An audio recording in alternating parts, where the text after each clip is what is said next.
बच्चों नमस्कार, स्वागत है आपके अपने YouTube चैनल एग्रोटेक स्टडी में। और मैं हूं अरविंद यादव। फिर मैं हाजिर हूं आपकी MPPAT की क्लास लेकर बच्चों, जिसमें हम आपको और भी एग्रीकल्चर कॉम्पिटिटिव एग्जाम की तैयारी करा रहे हैं, जैसे BHU, ICR, JET, UP cadet, CGPAT। अगर आप इनमें से किसी एक की भी तैयारी कर रहे हैं तो बच्चों यह वीडियो आपके लिए बहुत ही इंपॉर्टेंट है, क्योंकि आज के इस वीडियो में हम लेकर आए हैं मुर्गियों की प्रमुख बीमारियां एवं उनके कुछ महत्वपूर्ण बिंदु। तो बच्चों मुर्गियों की बीमारियों के बारे में थोड़ा सा बताएंगे, और आपके जितने भी रिलेटेड प्रश्न हैं आपके मुर्गियों से संबंधित वो सभी आपको इस वीडियो में लेकर आए हैं। चलिए बच्चों, अगर आप हमारे यूट्यूब चैनल पर नए हैं तो चैनल को सब्सक्राइब जरूर कर लीजिए। सब्सक्राइब करने के बाद बेल आइकन को दबाना बिल्कुल न भूलें, जिससे आपको नए वीडियो का जो नोटिफिकेशन है वो सबसे पहले आपको मिल सके। चलिए अब हम बिल्कुल देर न करते हुए इस वीडियो की शुरुआत कर लेते हैं। सबसे पहले बच्चों हम बात करते हैं रानीखेत बीमारी की। रानीखेत बीमारी मुर्गियों में होने वाली एक महत्वपूर्ण बीमारी है और बहुत ही इंपॉर्टेंट है एग्जाम के पर्पज से। बच्चों है बीमारी, जैसे आपने 12th में भी इसको पढ़ा होगा, है बीमारी पैरामिक्सो विषाणु द्वारा फैलती है। किसके द्वारा फैलती है? पैरामिक्सो एक विषाणु होता है, उसके द्वारा यह बीमारी फैलती है और इसे न्यू कैसल रोग भी कहा जाता है। न्यू कैसल क्यों कहते हैं यहाँ पे थोड़ा सा मैं आपको बता देता हूँ। बच्चों सबसे पहले इसको इंग्लैंड में देखा गया था न्यू कैसल नामक स्थान पर, इसलिए इसका नाम न्यू कैसल पड़ गया। तो ध्यान रखें, न्यू कैसल के नाम से भी इसको जाना जाता है। आगे अगर हम बात करें बच्चों, इस रोग को सन 1928 में रानीखेत नामक स्थान पर उत्तराखंड में सबसे पहले देखा गया था। जी हाँ छात्रों, 1928 में जब इसको देखा गया रानीखेत नामक स्थान पर, तो इसका नाम रानीखेत पड़ गया। और कहाँ पर देखा गया? उत्तराखंड में। इसको अभी आप कह सकते हैं उत्तराखंड में है रानीखेत नामक स्थान।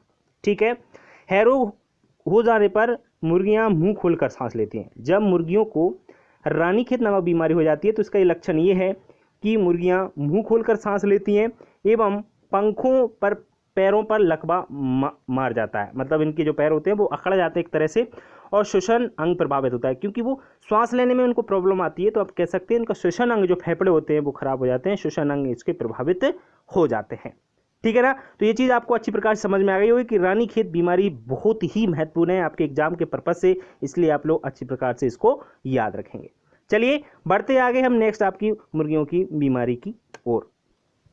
नेक्स्ट है आपकी चेचक। बच्चों इसको इंग्लिश में फाउल पॉक्स बोला जाता है, और जनरली सब लोग जानते होंगे कि फाउल पॉक्स बीमारी क्या होती है। 12th में अच्छी प्रकार से हमने इसको पढ़ाया था। तो यहाँ पर देख लीजिए, यह रोग बोरीलियोटा वायरस के द्वारा होता है। जनरली हमने 12th में कुछ दूसरा वायरस पढ़ा था, तो 2-3 वायरस होते हैं उनके द्वारा ये बीमारी होती है, तो कंफ्यूज बिल्कुल नहीं होना। बोरीलियोटा आप यहाँ पर थोड़ा सा याद रखें, दूसरा भी आता है आपका, तो वो भी आप लोग सही कर सकते हैं, जैसे हमने 12th में पढ़ाया था वो। ठीक है, यह रोग मुर्गियों के जीवन काल में केवल एक बार होता है। जी हाँ, चेचक जो बीमारी है, जनरली फफोले पड़ जाते हैं मुर्गियों को और पानी भरा रहता है उन फफोलों में और फूट जाते हैं बाद में, तो वो घाव बन जाता है। और जीवन काल में सिर्फ मुर्गियों को जो एक बार है बीमारी ज़रूर होती है। यह 8 से 12 सप्ताह की उम्र वाले मुर्गियों में ज़्यादातर होती है। जी हाँ बच्चों, जब मुर्गियों की जो उम्र होती है 8 से 12 सप्ताह होती है, लगभग अपन कह सकते हैं 3 महीने की जब उम्र होती है तब यह बीमारी ज़्यादातर मुर्गियों में लगती है, 2 से 3 महीने की उम्र पर। इसमें क्या होता है कि त्वचा, टांग, चेहरे और कलंगी, इन चोंच पर छोटे छोटे दाने पड़ जाते हैं। दाने का मतलब ये पानी भरे दाने होते हैं जनरली, और बाद में ये जब फूट जाते हैं तो बाद में ये घाव बन जाता है। घाव बन जाता है और मुर्गियों को इसमें दर्द बहुत होता है। रोकथाम के लिए क्या करें? घाव पर सिल्वर नाइट्रेट का आप घूप लगा दें तो उससे काफ़ी इनको आराम मिलता है। ठीक है ना। तो चेचक के बारे में जो भी महत्वपूर्ण पॉइंट बनते हैं वो सभी मैंने इसमें बता दिए आपके लिए, विशेष आप इसको याद जरूर रखेंगे। चलिए बढ़ते हैं आगे नेक्स्ट आपके प्रश्न की ओर। नेक्स्ट है तीसरी बीमारी, खूनी पैचेस। बच्चों इसको कॉक्सीडियोसिस नाम से भी जाना जाता है, और यह बीमारी प्रोटोजोआ द्वारा होती है। बच्चों आप जानते होंगे कि प्रोटोजोआ एक सूक्ष्म जीव होता है, तो उसके द्वारा यह बीमारी फैलती है। कॉक्सीडियोसिस नाम इसका दूसरा है। और बच्चों यह रोग प्रोटोजोआ फैलता है, आपने बताया है, केवल 3 से 12 माह तक की चूजों में होता है। जी हाँ, जिन बच्चों की उम्र, चूजों की उम्र कह सकते हैं 3 से 12 माह तक होती है, उनमें ये सबसे ज़्यादा फैलता है।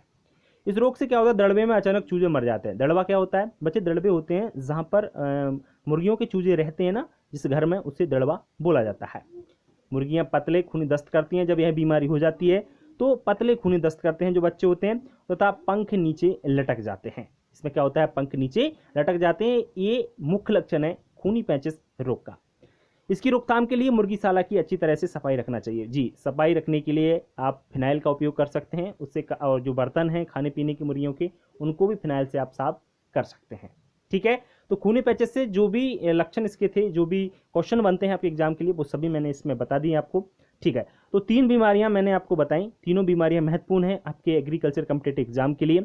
अब बढ़ते हैं हम इसके कुछ महत्वपूर्ण बिंदु हैं, उन महत्वपूर्ण बिंदुओं की ओर। बहुत ही इंपॉर्टेंट है महत्वपूर्ण बिंदु मुर्गियों से संबंधित, आप इनको अच्छी प्रकार से समझेंगे, बहुत ही इंपॉर्टेंट है, ध्यान रहे बच्चों। मुर्गी पालन के कुछ महत्वपूर्ण इंपोर्टेंट पॉइंट हैं जो कि आपके लिए जानना बहुत जरूरी है। देखिए, भारत में सर्वाधिक मुर्गी पालन कहाँ होता है? आंध्र प्रदेश राज्य में। इसके बाद तमिलनाडु का नंबर आता है। ध्यान रहे, सबसे ज्यादा मुर्गी पालन इंडिया में कहाँ पर होता है? आंध्र प्रदेश राज्य में। दूसरा है, मुर्गियों से अंडे से चूजे निकलने में 21 दिन का समय लगता है। जी हाँ, अंडे से चूजा कितने दिन में निकलता है? 21 दिन में। अगर बच्चों आपने हमारे पुराने वाले वीडियो देखे होंगे इसके मुर्गी पालन, जो भी आपके पशुपालन से रिलेटेड, तो आपको ये प्रश्न बहुत ही सरल लगने वाले हैं। कड़कनाथ देसी मुर्गियों में मांस के लिए प्रसिद्ध नस्ल है, इसका काला मांस होता है। जी हाँ, सब जानते हैं कड़कनाथ एक मध्य प्रदेश के झाबुआ जिले में पाई जाने वाली नस्ल है। इसका उत्पत्ति स्थान झाबुआ जिला है और इसका मांस क्या होता है? काला होता है, इसलिए ये स्पेशल ये मुर्गी है।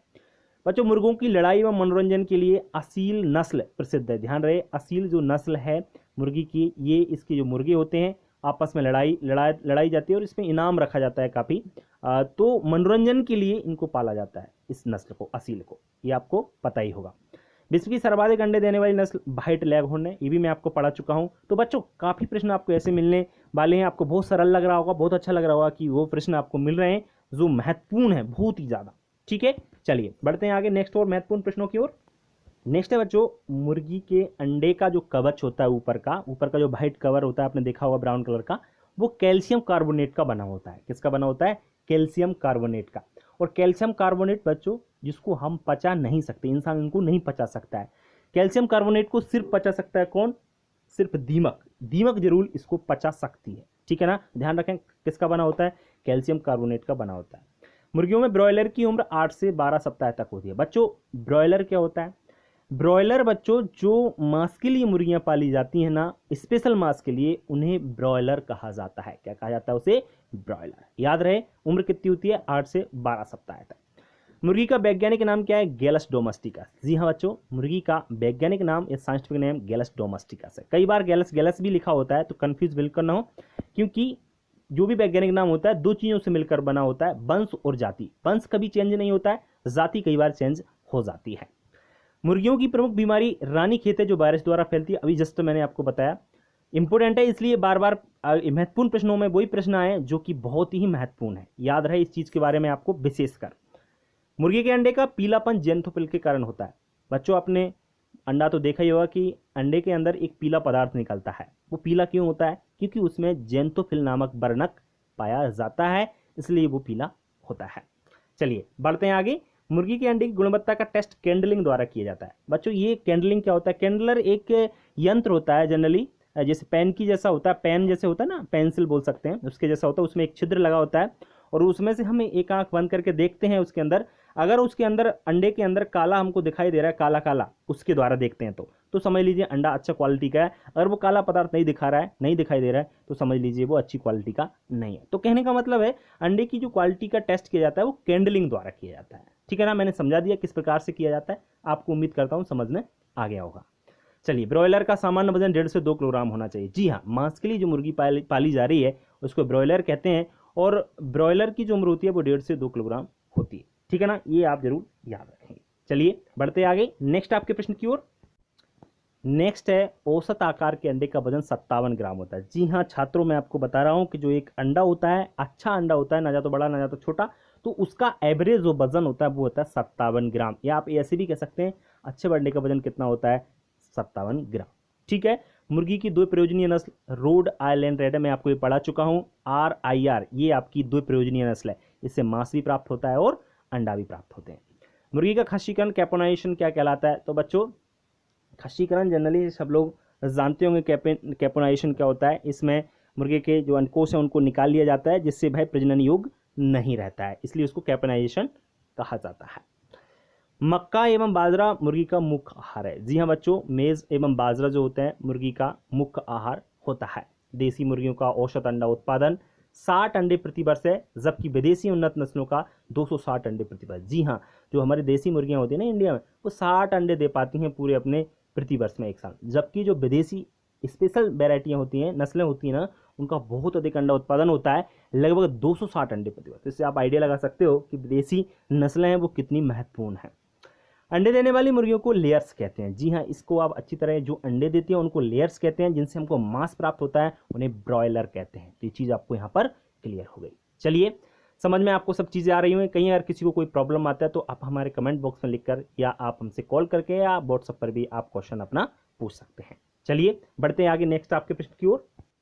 नेक्स्ट है आपका, चूजों में एक दूसरे को चोट मारकर घायल करने की आदत को कैनाबोलिज्म कहते हैं। जी हाँ बच्चों, कई बार क्या होता है कि जो मुर्गियों की चोंच होती हैं, चोंच से मुर्गियां कभी अंडे फोड़ देती हैं। कई बार क्या होता है दूसरे मुर्गियों के पंख भी नोच देती हैं और चोट करके उन्हें घायल कर देती हैं। तो इस आदत को कैनाबोलिज्म कहा जाता है। और एक चीज़ बताऊं, तो मुर्गियों की चोंच होती है ना, ऊपरी भाग बढ़ जाता है, तो उसको कई बार काट दिया जाता है चोंच को मुर्गियों, इसी कारण से। तो उस क्रिया को डीबेकिंग कहते हैं। ये भी थोड़ा सा आप लोग याद रखेंगे। डीबेकिंग किसे कहा जाता है? मुर्गियों की चोंच काटने को। क्यों काटते हैं? क्योंकि भाई अंडा फोड़ देती हैं और दूसरी मुर्गियों को घायल कर देती हैं, चूजों को भी घायल कर देती हैं, इसलिए। ठीक है ना, तो डीबेकिंग कहा जाता है। मुर्गियों के कृत्रिम रूप से अंडे सेने हेतु इंक्यूबेटर मशीन का तापमान 100 डिग्री फ़ारेनहाइट रखते हैं। तो इंक्यूबेटर के बारे में मैंने 12th में आपको पढ़ाया था कि इंक्यूबेटर जो होता है अंडे सेने की एक कृत्रिम मशीन होती है, और इसका उपयोग चूजे निकालने के लिए किया जाता है, जिसमें उसका टेम्परेचर याद रखना है, 100 डिग्री फ़ारेनहाइट उसका टेम्परेचर रखा जाता है। मुर्गियों में ल्यूकेसिस एक बीमारी होती है जो अंडों के माध्यम से चूजों में फैलती है। जी हाँ, अगर अंडों में वो बीमारी है और फिर चूजों में भी वह बीमारी आ जाती है तो इसको हम जेनेटिक बीमारी भी कहा जा सकता है। तो याद रखें आप लोग कि अंडों के माध्यम से फैलने वाली बीमारी का नाम क्या है चूजों में, याद रहे आपको, क्या है? ल्यूकोसिस। अंडे सेने की प्राकृतिक विधि में एक मुर्गी 8 से 10 अंडे सेने का काम करती है। जी हाँ, वैसे हम बात करें, अगर हम इंक्यूबेटर के द्वारा अंडे सेते हैं, उनसे चूजे निकालते हैं, तो 1000 से 3,000 तक अंडे भी हम उसमें से निकाल सकते हैं एक बार में। लेकिन जनरली हम प्राकृतिक विधि की बात करें, आर्टिफिशियल तो कह सकते हैं, लेकिन ये नेचुरल जो मेथड होता है उसमें सिर्फ 8 से 10 अंडे सेने का काम करती है, सिर्फ एक मुर्गी। ठीक है ना, तो ये चीज़ आपको जनरल पता भी होगी और मैंने आपको यहाँ पर बता भी दिया है। ठीक है ना, चलिए समझ में आ रहा होगा। बढ़ते हैं हम आगे नेक्स्ट आपके प्रश्नों की ओर। नेक्स्ट है आपका, मुर्गी के अंडे में 11.8% प्रोटीन पाई जाती है। जी हाँ, ये तो सब लोग जानते होंगे। लगभग 13 से 14% वसा होता है और लगभग 11 से 12% प्रोटीन पाई जाती है। ये चीज़ आपको मालूम होना चाहिए। बाजार में उपलब्ध अंडे अनिश्चित अंडे होते हैं, इनसे चूजे विकसित नहीं होते हैं, इसलिए इन्हें वेजिटेरियन अंडे कहा जाता है। जी हाँ, जो मार्केट में अंडे मिलते हैं ना, उनमें चूजे नहीं बन सकते क्योंकि वो अनफर्टाइल होते हैं, फर्टाइल अंडे नहीं होते हैं, फर्टाइल एग नहीं होते हैं, उनसे चूजे विकसित बिल्कुल नहीं हो सकते हैं। ठीक है ना, तो इसलिए उन्हें वेजिटेरियन एग कहा जाता है। क्या कहा जाता है? Vegetarian egg. तो उनको कोई भी व्यक्ति यूज कर सकता है। मुर्गियों में अंडे सेने का उपयुक्त समय क्या है? फरवरी मार्च। ये भी आप लोग याद रखें, अंडे सेने का महत्वपूर्ण समय फरवरी और मार्च का महीना। इस समय चूजे स्वस्थ निकलते हैं, इसलिए महीना विशेषतर माना जाता है। तो बच्चे, जितने भी महत्वपूर्ण इंपोर्टेंट प्रश्न थे मुर्गियों से संबंधित, उम्मीद करता हूँ सभी समझ में आए होंगे। बहुत ही महत्वपूर्ण पॉइंट थे, इनको आप जरूर देखिएगा और समझ में आपको आ रहा होगा कितने इंपोर्टेंट हैं। चलिए, तो बच्चों वीडियो कैसा लगा? अगर वीडियो अच्छा लगा तो वीडियो को लाइक करें और अपने दोस्तों को शेयर करना बिल्कुल ना भूलें, जिससे उनका भी भला हो सके। अगर आप नए चैनल पर हैं तो चैनल को सब्सक्राइब कीजिए और सब्सक्राइब करने के बाद बेल आइकन को दबाना बिल्कुल ना भूलें, जिससे आपको नई वीडियो का नोटिफिकेशन सबसे पहले मिल सके। तो बच्चों, आज के लिए इतना ही। कल फिर मिलेंगे नई वीडियो के साथ, तब तक के लिए नमस्कार।